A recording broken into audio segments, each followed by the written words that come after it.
Asia's credit cycle has obviously decelerated quite aggressively this year, starting last year, 2018, second half of 2018, but especially 2019.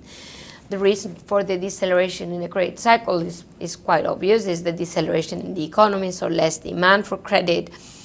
Although monetary policy has been much laxer, so interest rates have been coming down, still it has not really counteracted the whole impact of a much slower demand for investment, especially because of huge uncertainty in the market. And this brings me back to the trade war, but more generally a deceleration in the global economy.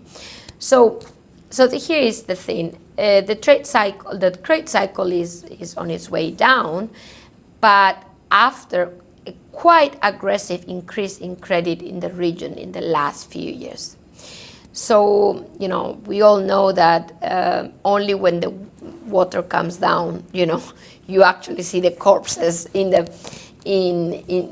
there. So what I'm trying to say is that because credit had been quite aggressive, credit growth in Asia, China being a very obvious example after 2008, now that credit growth is really decelerating, this is an issue for asset quality, very obvious issue for asset quality in the region, but especially in Asia and in India. So these are really the two big question marks, and being the two largest countries in the region, basically the question mark for the region as a whole.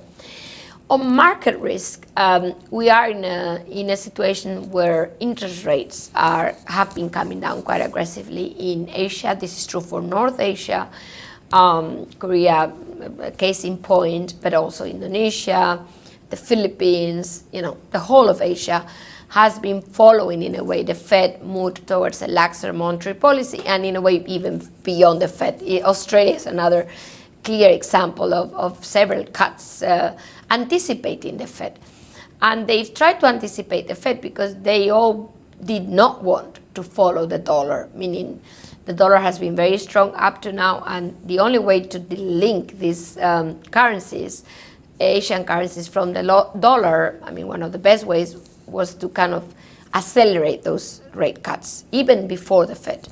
So in that regard, we're in this interesting environment which is in a way helpful, where after a credit binge, we see much less credit growth, but the good news is that the market risk environment is better because rates will continue to be quite low in the region for 2020.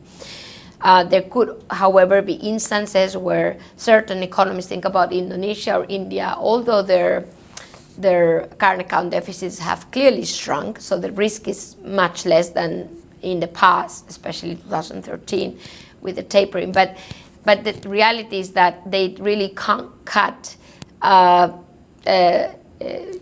beyond a certain level, because if the currencies become very weak and suddenly there is kind of a risk aversion mode, that could be a problem. So what I'm trying to say, yes, it is a low rate environment, but a lot has happened already. I can foresee maybe one more cut in Indonesia, 1 to 2 50 basis points in the Philippines. But there's a limit to how much more they can do. So between the two risks, I think market risk is down, credit risk is up, but credit risk is overwhelmingly more relevant, in my opinion, in the current circumstances. So watch out for asset quality in Asia, and in particular China and India.